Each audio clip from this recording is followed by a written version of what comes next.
کیرلائن Canon Alaska سے تعلق رکھنے والی ایسکیمو ہیں۔ ان کا تعلق پوائنٹ ہوپ نامی انوپیک ایسکیمو آبادی سے ہے جو طویل عرصے سے ویل مچھلی کا شکار کرتے آئے ہیں۔ وہ کہتی ہیں کہ ان کے علاقے کی زندگی کا دار و مدار ہی ویل مچھلی کے شکار پر ہے۔ ہمارا ایک قبرستان ہے جو 100 سال پرانا ہے۔ یہ ویل مچھلی کی ہڈیوں سے بنا ہوا ہے۔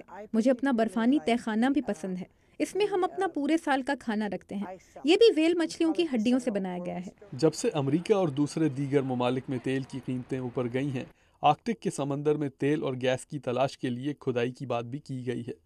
کینن کہتی ہیں کہ وہ تیل کی تلاش کے تو خلاف نہیں، مگر اگر تیل سمندر میں پھیلا تو یہ کمپنیاں اسے روکنے کی صلاحیت نہیں رکھتی۔ یہ سمندر سال میں 6 ماہ جمع ہوا رہتا ہے۔ آج تک ایسی ٹیکنالوجی نہیں بنی کہ آرکٹک سے تیل صاف کر سکے۔ اس قسم کے ماحول میں کبھی بھی تیل کی صفائی نہیں ہو سکتی۔ وہ کہتی ہیں کہ اگر تیل کی کمپنیاں یہ ثابت کر دیں کہ وہ لیک ہونے والے تیل کو کیسے کنٹرول کریں گی تو وہ تیل کی کھدائی کی مخالفت بھی چھوڑ دیں گی۔ وہ آرکٹک میں تیل کی کھدائی کے خلاف درج ہونے والے مقدموں میں بھی شامل ہیں اور اپنا احتجاج لے کر واشنگٹن تک آئی ہیں۔ آرکٹک ایک حسین مقام ہے کیونکہ اسے تباہ نہیں کیا گیا۔ الاسکا کو ابھی بھی لاسٹ فرنٹیئر کہا جاتا ہے اور میرے لیے یہ فخر کی بات ہے۔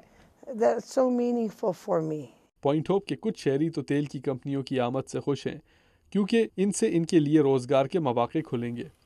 شیل آئل کمپنی کے آئل ریسپانس پلان کی منظوری دی جا چکی ہے اور علاقے میں تیل کی کھدائی جلد شروع ہو سکتی ہے۔ کینن اس پر بہت فکر مند ہیں۔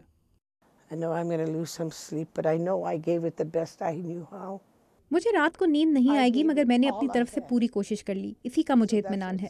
سوچتی ہوں تو ڈر لگتا ہے۔ کینن کو گولڈمن پرائز جیتنے پر $1,50,000 انعام بھی ملا ہے۔ وہ کہتی ہیں کہ وہ یہ رقم گاؤں کے لوگوں کو دیں گی تاکہ ان کا گاؤں اپنا طرز زندگی محفوظ کر سکے۔ ڈیبرا بلاک کے ساتھ عبدالعزیز خان، اردو ویو۔